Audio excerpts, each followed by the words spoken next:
Du bien-être et de la voyance avec Romain Salomon. Et alors je voulais vous poser une question comme ça un peu ponctuelle. Euh, Vous êtes plutôt du côté bien-être, mais il y a des moments où ça bascule vers la voyance quelque part, ou vers la médiumnité. Enfin, euh, vous sentez cette espèce de synergie entre les deux plans, bien-être et voyance. Oui, effectivement, en tant que thérapeute ou en tant que coach, on apprend toute une variété, toute une gamme de techniques, de méthodes. Mais une fois qu'on intègre ces techniques et ces méthodes, alors progressivement on sort de la technique elle-même et de la méthode. Et au fur et à mesure que l'on arrive à s'aligner énergétiquement avec qui nous sommes, nous avons alors cette, euh, cette intuition qui nous vient progressivement grâce à l'alignement de l'être, âme, corps, esprit. Quand nous sommes alignés avec notre être, alors c'est vraiment notre âme qui se met à parler en nous-mêmes et à travers le langage de l'âme, nous sommes connectés, interconnectés avec toutes les autres âmes. Toutes les âmes que nous croisons sont interconnectées avec la nôtre. Donc si on a ce dialogue privilégié avec notre être profond, nous avons aussi l'intuition suffisante pour aider l'autre. Et c'est là justement où on sort des méthodes qu'on a apprises dans le passé et des concepts qu'on a appris dans le passé. D'accord. Et notamment à travers la constellation familiale, Voilà. j'arrive effectivement à utiliser ma médiumnité. Hein. La constellation familiale est un outil, et cet outil-là me permet d'utiliser ma médiumnité de manière efficace, soit à un niveau familial effectivement, ou un projet professionnel qui n'arrive pas à se réaliser, ou tout autre blocage personnel. Ça peut être aussi quelqu'un qui dans sa vie a des difficultés au niveau relationnel, soit avec les autres, soit dans l'histoire du couple. En constellation familiale, on peut aussi partir de l'inconnu, quelque chose qu'on ne comprend pas, quelque chose qui est bloqué, une situation qui est bloquée dans notre vie, et on observe alors les mouvements du corps, on observe comment la personne se sent par rapport à une situation donnée. On peut aussi bien travailler également avec les gens qui sont décédés de notre famille, avec les ancêtres. Et l'intérêt de travailler avec la lignée masculine ou la lignée féminine, par exemple de nos parents, Ah bon? on va aller voir le programmant. Et quand on va voir le programmant chez les ancêtres, dans les générations précédentes, alors on élimine progressivement tous les déclenchants. C'est comme un petit peu l'exemple d'une herbe, une mauvaise herbe on dit. Hein. Il n'y a pas de mauvaise herbe, il n'y a pas de bonnes herbes. Mais Livré dans l'évangile aussi. Livré, effectivement.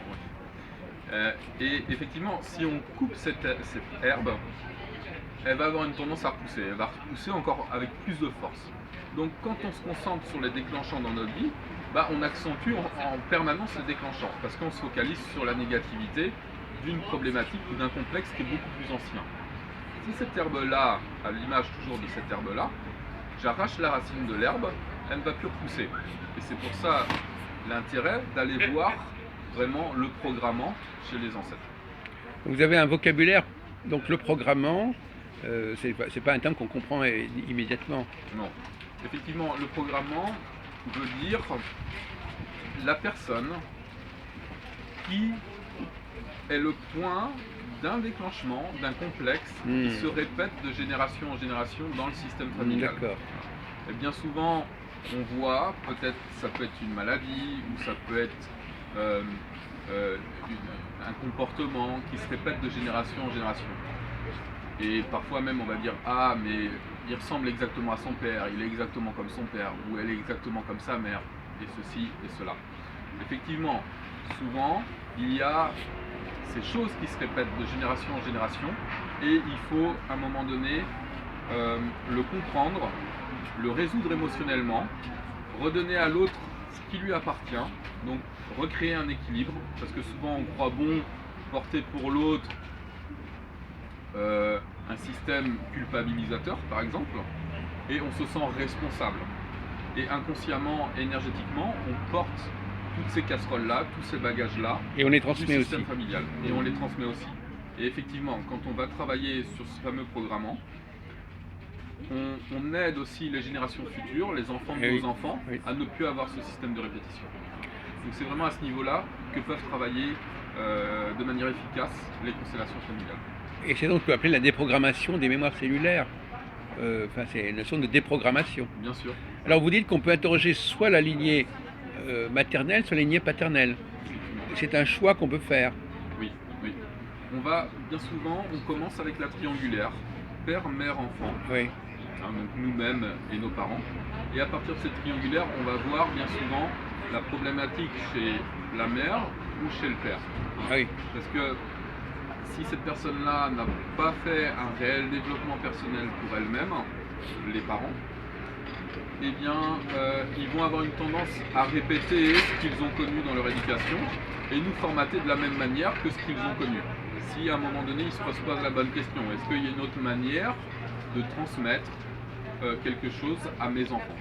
C'est-à-dire qu'il faut savoir quelle est la lignée qui est la plus programmante des deux, la plus lourde donc quelque part à porter, si c'est du côté du père ou de la mère, ou des grands-parents maternels ou paternels. Effectivement, on va toujours commencer par ce qu'il y a de plus lourd en fait. Hein. Et bien souvent, la priorité en constellation familiale, ça va être dans des cas de jumeaux au niveau, par exemple, intra-utérin, pendant la grossesse, la perte de jumeaux. Hein. La perte de jumeaux peut créer chez la personne une certaine mélancolie, une certaine tristesse qui remonte à la période de gestation chez la personne. Donc on va aussi également, aussi bien pour les hommes que pour les femmes, s'il y a eu, mais plus bien sûr axé pour la femme, s'il y a eu des fausses couches ou s'il y a eu des avortements. Parce que si on n'a pas identifié l'enfant qui a été avorté, on ne lui a pas donné de prénom, bien souvent énergétiquement il est toujours rattaché à nous. Et il faut pouvoir l'identifier pour pouvoir le faire passer aussi dans l'au-delà, dans le monde des morts. Mais on peut être soi-même aussi un programmant pour ces générations à venir. Est-ce que c'est toujours, il faut remonter en arrière, ou est-ce qu'on peut soi-même être un commencement d'un nouveau programme? C'est-à-dire que il faut bien, il y a toujours un début à tout. Dire, c'est pas, il n'y a pas que les anciens qui ont déclenché quelque chose. Nous-mêmes, on pourrait déclencher quelque chose. Tout à fait. Quand on va guérir le passé, qu'on arrête de s'identifier inconsciemment à notre passé, parce que de toute façon, tous les outils que j'utilise nous aident à déprogrammer nos croyances. Et ce sont nos croyances limitantes, hein, conscientes ou inconscientes. C'est des croyances dont nous ne sommes pas responsables, nous ne sommes pas les auteurs en fait. C'est souvent la déconnexion par rapport au corps et par rapport aux cellules qui fait que inconsciemment on répète des schémas qui vont créer dans notre réalité tout le temps les mêmes systèmes. Oui. Donc en réalité, on va déprogrammer les croyances que l'on porte inconsciemment et ramener cet inconscient dans notre conscient. Donc être pleinement conscient de tout ce qu'on veut générer dans notre vie. Donc progressivement, on arrête de se focaliser sur ce qu'on ne veut pas et on commence à se focaliser de manière déterminée, de manière très focus sur ce qu'on désire. Il peut y avoir aussi des déterminants positifs et des programmants positifs, pas forcément négatifs. Bien sûr, l'objectif c'est d'aller vers... Donc on peut avoir dans sa génération, dans ses générations antérieures, des programmants positifs dont on profite. Ou est-ce que vous êtes intéressé uniquement par les programmants négatifs? C'est vrai que les gens sont peut-être plus concernés par les négatifs que par le positif. Alors, d'une manière générale, beaucoup de gens savent ce qu'ils ne veulent pas, mais n'ont aucune idée de ce qu'ils veulent. Voilà. Donc le fait d'arrêter de se focaliser sur la négativité de ces programmants va nous permettre d'aller réellement de manière positive, en permanence, créer consciemment dans notre vie. Mais effectivement, on a certains potentiels. Si par exemple votre grand-père était guérisseur, vous allez peut-être recevoir le don de cette personne-là. Donc ça, c'est une transmission positive. Absolument. Mais peut-être que chez la mère de ce grand-père-là, il y a eu peut-être des malédictions, ou peut-être cette personne-là travaillait avec la sorcellerie, ou avec tout un tas de choses. Donc on va voir comment ça a impacté de toute manière le grand-père. C'est-à-dire qu'on est porteur, on est dépendant à la fois de programmation positive et négative. Oui. Selon les uns et les autres, selon la lignée familiale maternelle ou paternelle, ou même au sein d'une même lignée. Et c'est ce qui peut créer la dualité chez l'être. Eh ben oui. L'espace de dualité n'est pas le bon espace où l'on doit rester, parce que c'est celui-ci qui nous amène en permanence dans des situations un peu de montagne russe. Hein. Certains jours je vais bien, Ouais. certains jours je vais mal, mais c'est toujours un problème de désalignement énergétique. Eh oui. Oui. Et la psychologie positive à toute épreuve, je dis bien à toute épreuve, nous amène de manière exponentielle à créer de manière positive dans notre vie Oui. et de manière permanente, sans faire des rechutes émotionnelles. Mais alors donc, ça demande beaucoup de recherche, beaucoup de temps, tout ce travail d'identification, toute cette enquête transgénérationnelle. C'est On ne d'abord se rend pas compte du temps que ça peut représenter. C'est très rapide, on le sait très vite, ou est-ce que ça demande plusieurs séances, je sais pas. On ne se rend pas compte de l'ampleur de la tâche. Alors, si c'est pour un travail profond au cabinet, d'une manière générale, en 12 heures, on peut déjà intégrer un art de vivre. Bon. Pourquoi un art de vivre? Parce que c'est se prendre en charge aussi entre les rendez-vous. Hein. Donc en 6 rendez-vous de 2 heures, Voilà. déjà on peut intégrer une manière de vivre et changer certains comportements qui, après plusieurs mois, plusieurs années, nous amènent à comprendre réellement qui nous sommes sur l'espace de l'âme et qui nous sommes véritablement. En gros, c'est juste se rappeler qui nous sommes. Quand nous nous rappelons qui nous sommes, nous devenons de manière pertinente qui nous sommes. C'est ça qui vous distingue un peu des autres personnes qui sont dans le salon, c'est qu'ils travaillent souvent sur des temps beaucoup plus courts. Ils n'ont pas une série de. Vous savez, c'est aussi ils n'organisent pas des séries de sessions. Effectivement. C'est pas dans leur système de fonctionnement. Non. L'importance de travailler de manière pertinente sur plusieurs séances nous permet d'intégrer une profondeur et un changement réel Voilà. dans notre attitude et dans notre manière d'être. Ouais. Pourquoi? Parce que l'esprit a souvent de mauvaises habitudes. Et il faut le rééduquer de manière perspicace et de manière efficace. Alors comment se fait cette rééducation en une séance de 2 heures? Qu'est-ce qu'on peut faire par exemple? En 2 heures, bien souvent, il y a une partie analyse du complexe, de comment se sent la personne. Excusez-moi de vous dans le interrompre. moment Est-ce que présent. la personne parle d'elle-même ou c'est vous qui captez les choses? Quelle est la participation? La personne qui vient vous voir, est-ce qu'elle a une participation active ou plutôt passive? Est-ce que c'est dans la verbalisation ou est-ce que c'est plutôt à vous d'aller capter les informations? Ok.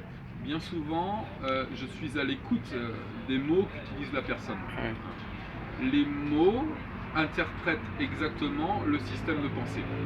Et bien souvent, quand on va pointer un mot qui va être générateur de négativité au niveau de la pensée, la personne va avoir tendance à se réapproprier le mot. Mais à ce moment-là, elle va le faire avec son mental. Donc je suis beaucoup à l'écoute de l'inconscient. La première chose que dit la personne est toujours la chose avec laquelle je vais travailler. Parce que ça exprime 90% de ce qu'elle est. Donc vous êtes à l'écoute. Vous êtes quelqu'un qui est à l'écoute. Un peu comme un psychanalyste qui va entendre le discours, qui va s'arrêter sur un mot qui l'interpelle et que vous allez renvoyer à la personne en lui disant pourquoi vous avez dit ça. En fait, la PNL nous amène à comprendre quels sont les saboteurs au niveau du langage, en programme neurolinguistique. D'accord. Donc c'est vraiment l'outil PNL qui me permet d'aller identifier ce qui se passe réellement au niveau de la pensée de la personne. Donc la personne vous fournit un matériau un peu brut avec lequel vous allez travailler et dont vous allez extraire les éléments les plus significatifs. Effectivement, et aller voir d'où ce matériau a été élaboré et à quel moment il a eu une incidence dans la vie de la personne. Donc la personne va devoir vous fournir ce matériau. Donc elle va vous raconter quoi? Sa vie, ses problèmes, ses attentes. Effectivement, c'est elle qui construit la boîte à outils et à partir de cette boîte à outils, on va faire émerger la personnalité réelle et les désirs réels de cette personne-là.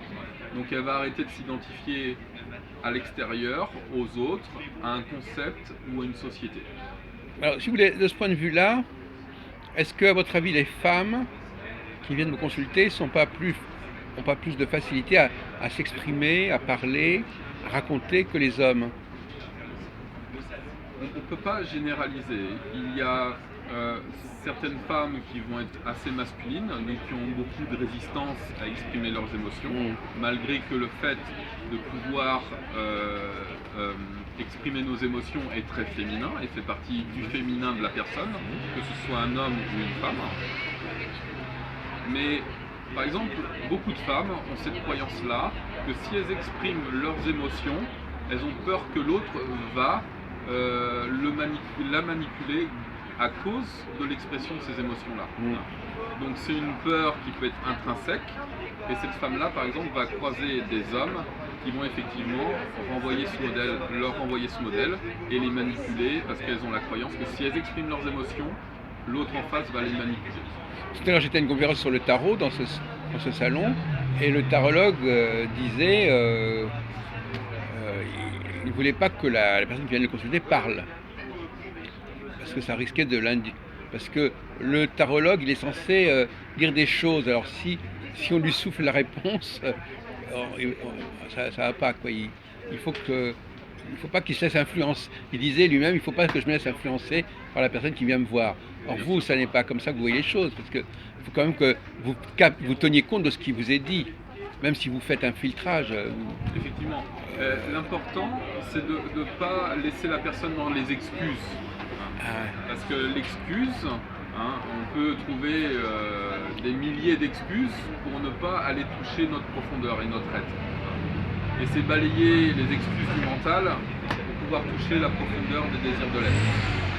Mais les systèmes de l'excusite est une maladie que beaucoup de gens ont. C'est quoi ça, l'excusite? L'excusite, oui. D'accord. Et à quel moment intervient ce qu'on appellerait, j'allais dire le divan, parce que c'est pas vraiment un divan. À quel moment le massage, ça fait partie de notre discussion ou c'est autre chose? Alors le soin énergétique, ici sur le stand, au salon de la voyance, du bien-être et des arts contemporains, c'est effectivement d'avoir un test de mon énergie, puisque dans la vie c'est une question d'énergie. Donc si énergétiquement on peut avoir confiance aux thérapeutes avec qui nous évoluons, avec qui nous progressons, c'est un bon indicateur effectivement que son potentiel énergétique va me permettre d'avancer. Ici sur 30 minutes, juste un test énergétique et aussi avec un bain sonore. Pourquoi? Parce que le son a cette tendance à amplifier nos corps subtils, notre aura, et à nous renvoyer un état où nous sommes dans un plus grand charisme et nous sommes plus alignés. Donc ici sur 30 minutes, je permets à la personne de ressentir ce que c'est que l'alignement. Donc ça dure le temps que ça dure, le temps qu'elle retombe dans son mental. Et au cabinet, la différence, c'est qu'elle apprend à s'aligner par elle-même, et notamment par la puissance énergétique de son esprit et de ses pensées. D'accord, je vois ce que vous voulez dire. Enfin, plus ou moins, oui, d'accord. Oui. Donc ici, c'est moi qui provoque l'alignement. Au cabinet, je rends la personne autonome sur le fait de s'aligner en permanence. Pourquoi vous employez l'expression biographie personnelle, oui. Donc, alors, biographie, ça veut dire, c'est une autobiographie, c'est quoi? Alors j'aide effectivement la personne à retracer son histoire depuis sa naissance jusqu'à maintenant, sur les grandes lignes. Mais c'est grâce aux questions et au développement que j'amène au fur et à mesure de la discussion qui va me permettre effectivement d'écrire cette biographie. Est-ce que vous recourez d'une manière ou d'une autre à l'hypnose? J'utilise un outil qui est similaire à l'hypnose, qui s'appelle le rêve éveillé. D'accord. Effectivement. Et le rêve éveillé, c'est un rêve éveillé libre. Il n'est pas dirigé ou orienté. Et on utilise toujours cette boîte à outils d'où la personne commence à exprimer son rêve pour pouvoir progresser à travers l'objectif du rêve. Et au début de la séance, on va déterminer quelque chose qui a émergé pendant la biographie et avec lequel on va travailler en hypnose, puisque le rêve éveillé nous amène dans cet état θ qui est entre le sommeil et l'éveil et où on va effectivement travailler à partir de l'inconscient, comme en hypnose. Et donc vous considérez en quelque sorte comme une sorte de chaman, par exemple? J'aime beaucoup le chamanisme et j'apprécie beaucoup par exemple la médecine du tambour ou de travailler ici présentement avec le cacao cru qui développe la sérotonine et l'ocytocine. Donc j'organise des cérémonies de cacao. Les gens sont allés mettre dans un autre état? Alors ça nous amène dans l'ouverture du cœur et ça nous amène dans la joie, effectivement. On reconnecte de manière beaucoup plus évidente avec notre joie intérieure grâce au cacao. Si vous observez d'ailleurs une personne qui est dépressive, il y a beaucoup de gens qui sont dépressifs, qui sont addicts au chocolat. Donc avec Eh oui. le peu de sérotonine et d'ocytocine qu'ils peuvent ressentir dans la tablette de chocolat avec un cacao qui est torréfié donc à haute température, il va se passer qu'elle va se sentir plus réconfortée, plus intériorisée, plus coucounée. C'est plus fort qu'une tasse de chocolat, ça. Effectivement, si on peut comparer la tasse de chocolat au cacao cru, suivant les proportions qu'on utilise, ça va nous amener dans un espace d'intériorisation plus ou moins profond. Mais il ne faut peut-être pas en abuser quand même, non? Est-ce que c'est si on en prenait, par exemple, si je prenais 2 ou 3 je sais pas, graines, je sais pas si ça s'appelle des graines, enfin, ça me mettrait dans un état un petit peu euphorique. Non, il n'y a aucun danger avec le cacao. Pourquoi? Parce que c'est une médecine très douce, très Ouais. subtile. Et c'est une médecine qu'il faut, pour progresser, il faut qu'on la suive. Il faut qu'on suive les effets Mm. du cacao. Donc il faut qu'il y ait quand même un lâcher-prise chez la personne pour avoir les effets du cacao. Il faut que le cacao soit utilisé dans un espace sacré en fait, où on est vraiment en communion et dans un espace méditatif. Et en collectif. S'il n'y a Oui. pas cet espace-là, Oui. il n'y a aucun effet Voilà. avec le cacao. Voilà, Et donc, pourquoi c'est vous très parlez, Romain Salomon, euh, de la dimension olfactive alors? simple. Olfactive. Oui. Alors, Est-ce que c'est pas ça qui sent, c'est pas le cacao qui a une odeur, il y a une odeur du cacao peut-être. C'est vrai qu'il y a une odeur de chocolat. alors l'olfactothérapie, comme l'olfactif est un sens inné chez chacun, en permanence on sent, hein, en permanence on a le goût, en permanence on a le toucher, en permanence on a la vue, hein, l'ouïe également, et bien sûr tous ces sens sont en action, hein. Donc c'est tout à fait intéressant que d'aller les toucher pendant un soin énergétique et d'aller effectivement travailler à développer notre écoute ou développer l'olfactif. Si je prends l'exemple par exemple d'une retraite méditative, car je suis moi personnellement assez friand de méditation. Et si l'on reste pendant plusieurs jours dans le noir, nous allons effectivement développer un sixième sens. Puisque le sens de la vue est complètement obturé. Et qu'on reste isolé dans le noir, on peut prendre par exemple l'exemple des catacombes à Paris. Même dans les périodes où les catacombes ont été conçues, des gens allaient s'isoler dans les catacombes pour rester en méditation, des fois pendant plusieurs jours, voire plusieurs mois. Dans les traditions égyptiennes également, on allait aussi dans certaines pyramides pour aller s'isoler et rester dans le noir pendant plusieurs Dans jours. les cimetières aussi, oui, enfin quelque sorte. Dans les cimetières. Hmm. Alors l'olfactif donc, qu'est-ce qui déclenche l'olfactif dans votre méthodologie là? Qu'est-ce que c'est qu'un parcours olfactif par exemple? Alors effectivement, là sur un soin dans le salon sur 30 minutes, à la fin de la session, la personne, de manière intuitive, va choisir 3 huiles essentielles. Et le fait qu'elle choisisse ces 3 huiles essentielles, c'est un petit peu comme une divination. On va observer la symbolique de chaque huile essentielle. Et bien souvent, ces 3 huiles essentielles sont l'étape qui va suivre après le soin dans la vie de la personne. D'accord. Elle peut aussi les utiliser sur elle pour pouvoir effectivement travailler l'olfactif grâce à ces huiles. Alors quelle est la fonction, l'usage de ces paquets de cartes, je suppose? Alors ici, comme on est au salon de la voyance, j'ai ramené Ah oui. quelques oracles que j'utilise moi personnellement Ah oui. et qui permettent aussi de donner un petit objectif à la personne avant le soin énergétique. Et alors vous avez aussi un pendule? Oui, alors le pendule notamment me permet d'observer si c'est une personne qui n'a pas d'enfant ou si c'est une personne qui a des enfants, d'observer combien d'enfants elle va avoir et si cet enfant-là sera un garçon ou une fille. C'est entre autres un outil qui nous permet d'utiliser ce magnifique pendule en quartz rose. Donc c'est ça, par exemple, oui, ça peut vous répondre des questions simples, même par un mois de l'année, par exemple. Sur 12 mois, vous pouvez par exemple déterminer quel mois va être important. Je ne sais pas, on peut faire tous les usages qu'on veut. Il y a des abacs aussi, je crois, il y a des tableaux. Effectivement, avec le pendule, on peut déterminer l'énergie de la personne avant le soin et voir aussi où est-ce qu'elle en est vibratoirement à la fin du soin. D'accord. Mais on utilise l'énergie tellurique par rapport au pendule. Écoutez, je vous remercie du temps que vous nous avez consacré, Romain Salomon, merci beaucoup, c'était passionnant.